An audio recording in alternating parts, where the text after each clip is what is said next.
आता म्हणले शत्रुघ्नाचं काय नाव ठेवतात बघूया. शत्रुघ्नाच्या चरित्रात आहे काय? शत्रुघ्नम शत्रुहंतारम एवं गुरुरभाषत. शत्रुघ्न, घ्न याचा अर्थ शत्रू ज्याचं नाव ऐकलं तर थरथर थरथर कापत असत, असं चरित्र ज्याचं आहे त्याचं नाव. असं काही नव्हतं. शत्रुघ्नाबद्दल बोला एक 15-20 मिनिटं, अर्धा तास असं आपल्याला सांगितलं तर आपण किती वेळ बोलू? शत्रुघ्न शत्रुघ्न शत्रुघ्न शत्रुघ्न नव्हे, चरित्र व्यवस्थित सांगायचंय. एका राजाला म्हणे खोड होती. कोणी कीर्तनकार प्रवचनकार आला की त्याचं प्रवचन कीर्तन आपल्या दरबारात ठेवायचा आणि त्याला आडवं लावायचा. मी आज रामांचं चरित्र सांगणार आहे. राजा म्हणायचा रामांचे वडील कोण?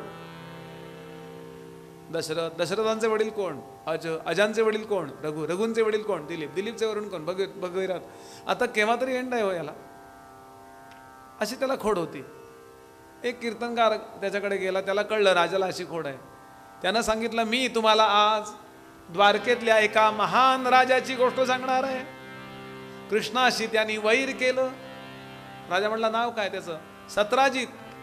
वडील 18 आता तू बोलन मी बोलतो.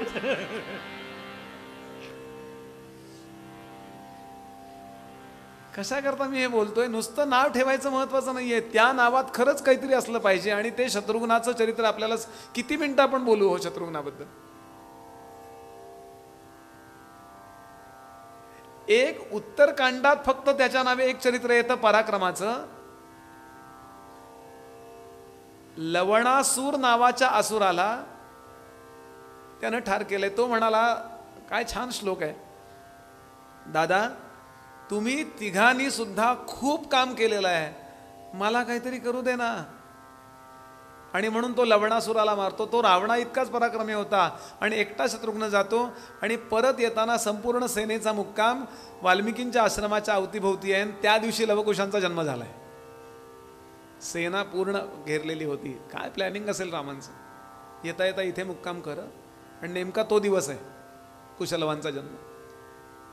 एवढं एक चरित्र सोडलं तर शत्रुघ्नाच्या करता फार श्लोक खर्चच केले नाहीत वाल्मिकींनी.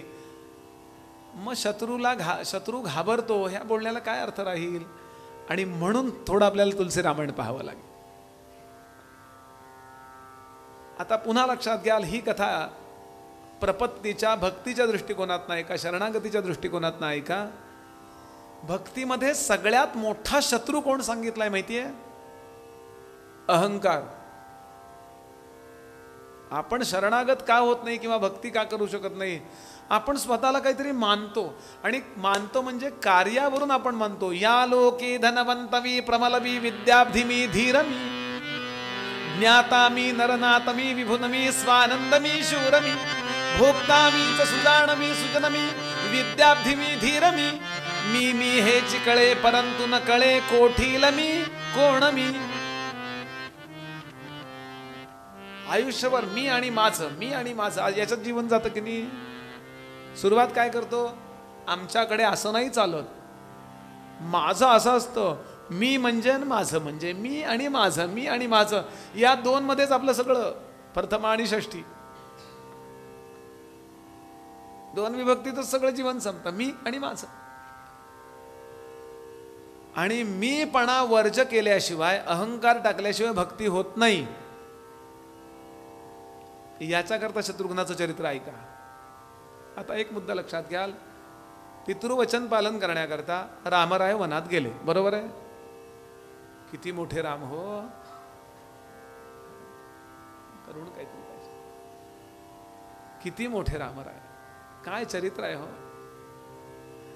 जानकी देवी पतिप्रेमा करता, कर्तव्य म्हणून आणि पतिप्रेमा करता रामांबरोबर 14 वर्ष वनात निघून गेल्या. लक्ष्मण बंधुप्रेमा करता वनात निघून गेले. भरत राम येत नाही तोपर्यंत मी परत येणार नाही असं म्हणून गेले होते. अयोध्यान्न प्रवेशामी, अयोध्येत मी प्रवेश करणार नाही तोपर्यंत, जोपर्यंत राम येत नाहीत. त्यामुळं अयोध्येच्या बाहेर नंदीग्रामामध्ये सिंहासन मांडून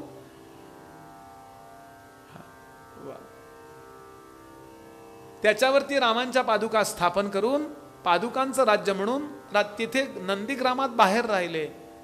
आता विचार करा, घरात तिन्ही मातांच्या डोळ्यात पाणी रोज आहे. कैकेयीचं वर्णन केलंय हो. कैकेयी वेड्यासारखं वागते. शत्रुघ्न लांबनं बघत होता.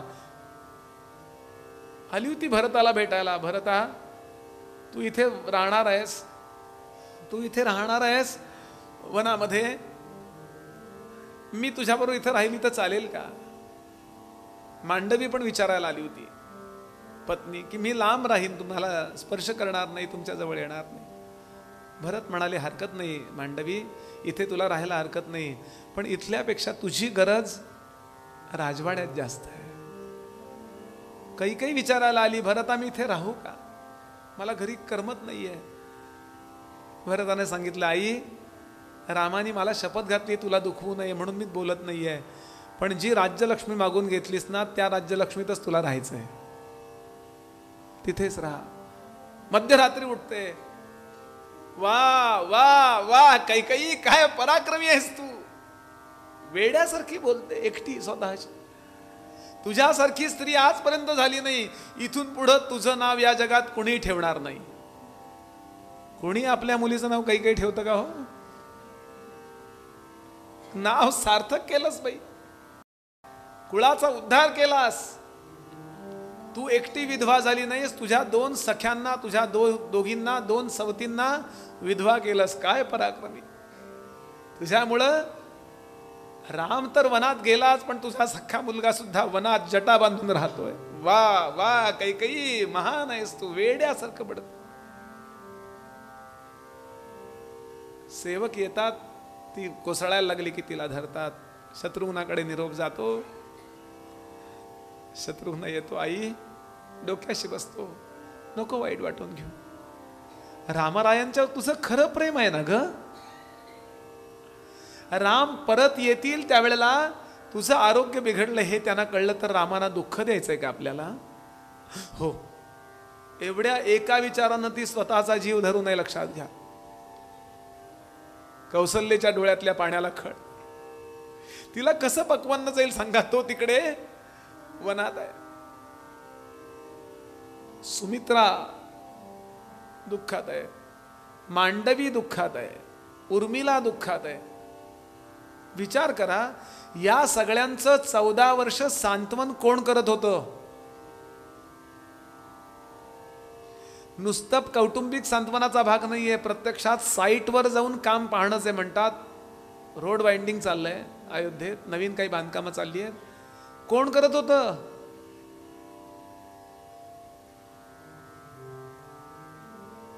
दुसरं कोण होतं? वर 1-2 दिवस नव्हे, 14 वर्ष. आणि थोडा थोडका नव्हे, अयोध्येचा खजिना 10 पट वाढवलाय 14 वर्षात. एवढं करून सुद्धा शत्रुघ्नाबद्दल एकही वाक्य कोणी उच्चारत नाही. लग्नाचे अल्बम बघा आपण पु ल देशपांड्यांचं नारायणाची गोष्ट ऐकली ना हो, की लग्नात फोटो सगळ्यांचे निघाले, पण या धावपळ करणाऱ्या नारायणाला फोटोत चेहरा दाखवायला वेळ नव्हता. जसं एखाद्या मोठ्या कार्यामध्ये ज्याचे फोटो येत नाही ना, त्यानं सगळ्यात जास्त कार्य केलेलं असतं. राम तर काय हिरो ठरले हो. भरत, लक्ष्मण, सीता सगळे हिरो. शत्रुघ्नाचं नाव नाही. कष्ट कोणी केलेत सांगा प्रत्यक्षात? आणि स्वतःच्या भावनांना कुठेही मोकळी वाट करून दिली? कुठे नाही. अहो, परत रामराय परत आल्यानंतर त्यांना वसिष्ठ पहिल्यांदा स्वागताला जातात, भरत जातात, शत्रुघ्न पुढे सुद्धा जात नाही. कुठल्याही मंदिराची मुख्य देवता जी आहे ना, तिला आपण नमस्कार करतो. काय छान गणपती बाप्पाची मूर्ती आहे हो, काय छान जगदंबेची मूर्ती आहे हो, हनुमंताचं काय छान यंत्र लावलंय हो. ज्यांचं आपण दर्शन घेतो त्यांचं आपण दर्शन का घेऊ शकतो? लक्षात घ्याल, ज्या दगडांनी त्या मंदिरात स्वतःला गाडून घेतलं आणि आता ती दगड कधीही दिसणार नाहीत. भारतीय संस्कृती किती विलोप, आत्मविलोपिनी आहे. म्हणून काही काही गोष्टी पक्क्या कराव्या. माझे गुरुजी एकदा सांगत होते, कुठल्याही मंदिरात जाताना पहिल्या पायरीला आधी नमस्कार करा. का? ज्या दगडांनी इथे स्वतःला गाडून घेतलं म्हणून हे मंदिर उभं राहिलं, त्या दगडांच्यामुळे हे मंदिर उभं आहे, हे शहाण्या माणसानं कधी विसरू नये.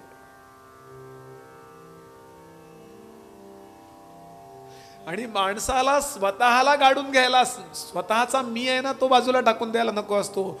मी सांभाळून पाहिजे तो परमार्थ करू. आम्ही आयुष्यभर मी सांभाळतो. शत्रुघ्नाची कोणती तक्रार नाही. वाल्मिकी माझ्याबद्दल एकही अध्याय लिहित नाही. तो 14 वर्ष मी इतकी सेवा केली, कुणी माझी नोंद घेत नाही. लक्ष्मण नोंद घेत नाही, कुणी माझी नोंद घेत नाही. एक तक्रार शत्रुघ्नाची नाही आहे. म्हणून शत्रुघ्नाचं नाव जरी ऐकलं तरी अहंकार रूपी शत्रू घनतो, थरथर थरथर थरथर कापतो. शत्रुघ्नम शत्रुहंतारम. मीच बलिदान करायचं असेल ना, फक्त शत्रुघ्नाला आठवा. सगळं करावं आणि कुठेही माझी नोंद कुणी घ्यावी हे अपेक्षाही नसावी. माणसं काम करत नाहीत असं नाही हो. सेवा करता करता बाकीचे अहंकार सुटावेत म्हणून सेवा असते, पण त्या सेवेचाच अहंकार होतो. इतके सेवक आहेत गुरुजींचे, पण ऐन वेळेला कुंडी नसतो. मी होतो म्हणून भाजी चिरली गेली. भारतीय संस्कृती कशी आत्मविलोपिनी आहे. मला आपण सांगा, ज्ञानोबा जर न बोलते तर निवृत्तीनाथ इतके महान आहेत हे आपल्याला कळलं तरी असतं का? ज्ञानोबांच्या महानतेचा आपण विचार करतो, पण निवृत्तीनाथांनी आपल्या भावाकरता आपलं चरित्र जणू काही समोरच येऊ दिलं नाही. भारतीय संस्कृती वेळ पडली तर आत्मविलोप करून घ्यावा, बाजूला सगळं काम करावं आणि पुन्हा अपेक्षाही करू नये. हे शत्रुघ्नाच्या चरित्रावरून आपल्याला लक्षात येतं. म्हणून प्रत्येक चरित्रात काही ना काही ठेवलंय आम्हाला. रामराय आठवल्याबरोबर कळावं की या शरीराला चालवणारं जे चैतन्य आहेत ना, सगळे ऋषीमुनी ज्या आत्म्यामध्ये रमतात ना, यस्मिन रमन्ते मुनयः विद्यया ज्ञान विप्लवे, ते रामतत्व आहे. भरताचं चरित्र आठवल्याबरोबर लक्षात यावं, मी जीवनात कुठल्या तरी गोष्टीच्या अधीन होत नाही ना, भावनांच्या अधीन होत नाही ना. भावना आणि बुद्धी या दोन्हीचा समतोल माझ्या जीवनात आहे ना. परत भरणात भरतो नाम. जी मी सेवा स्वीकारली आहे, लक्ष्मणासारखी कैंकर्य लक्ष्मी सेवा हीच माझी श्रीमंती असं मला वाटतंय ना. आणि एवढं सगळं करून समर्पण ज्याला म्हणतात ते करून माझ्या समर्पणाची, माझ्या सेवेची कोणी नोंद घ्यावी एवढी सुद्धा माझी अपेक्षा नाही ना. मी शत्रुघ्नाला मानतोय ना. ह्या 4 नावात आपलं जीवन साठवलेलं. म्हणून रामायण माहिती आहे असा विचार करू नये. कितीही चिंतन करत गेलं तरी कळतं नाही, हा दृष्टिकोन आम्ही पाहायलाच नव्हता हो.